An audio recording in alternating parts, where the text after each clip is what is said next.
নমস্কার প্রিয় দর্শক বন্ধুরা। পশ্চিমবঙ্গে কি আজ গণতন্ত্রের উৎসব হচ্ছে নাকি চলছে দখলদারির চেষ্টা?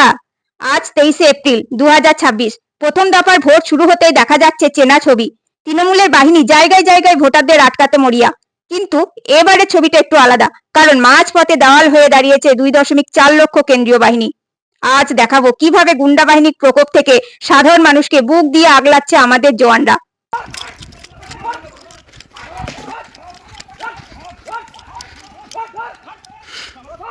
সকাল থেকেই উত্তপ্ত মুর্শিদাবাদ।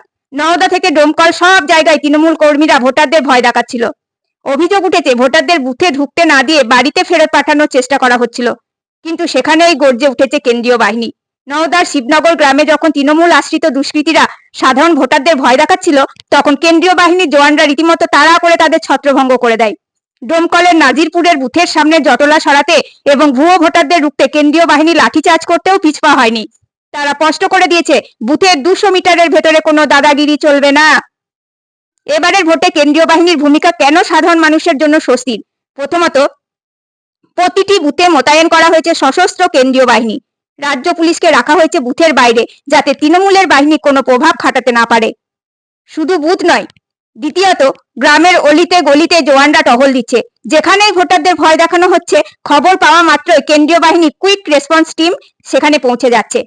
তৃতীয়ত, মুর্শিদাবাদ ও মালদার সাধারণ ভোটাররা ক্যামেরার সামনে বলছেন, বাহিনী আছে বলেই আজ বুথ পর্যন্ত পৌঁছাতে পারলাম। চতুর্থত, তৃণমূল নেতারা ইতিমধ্যে কেন্দ্রীয় বাহিনীর এই অতি সক্রিয়তাকে বাড়াবাড়ি বলে দাবি করেছেন। কেন? কারণ আজ তাদের ছাপ্পা ভোটের রাস্তা বন্ধ। সকাল 11টা পর্যন্ত রেকর্ড 41.11% ভোট পড়ার পেছনে একটাই বড় কারণ, সাধারণ মানুষের মনে বাহিনীর প্রতি ভরসা। হাজার চেষ্টা করেও গুন্ডা বাহিনী সাধারণ ভোটারের আঙুলের ছাপ চুরি করতে পারছে না। শেষ পর্যন্ত কি এই দাপট বজায় থাকবে? তৃণমূলের বাহিনী কি পারবে জওয়ানদের এই কড়া বেষ্টনী ভাঙতে? আমরা প্রতিটি খবরের ওপর নজর রাখছি। যারা আমার এই ভিডিওটি ফেসবুক পেজ থেকে দেখছেন, তারা আমার ফেসবুক পেজটিকে ফলো করে ভিডিওটিকে প্রচুর শেয়ার করে আমার পাশে থাকবেন।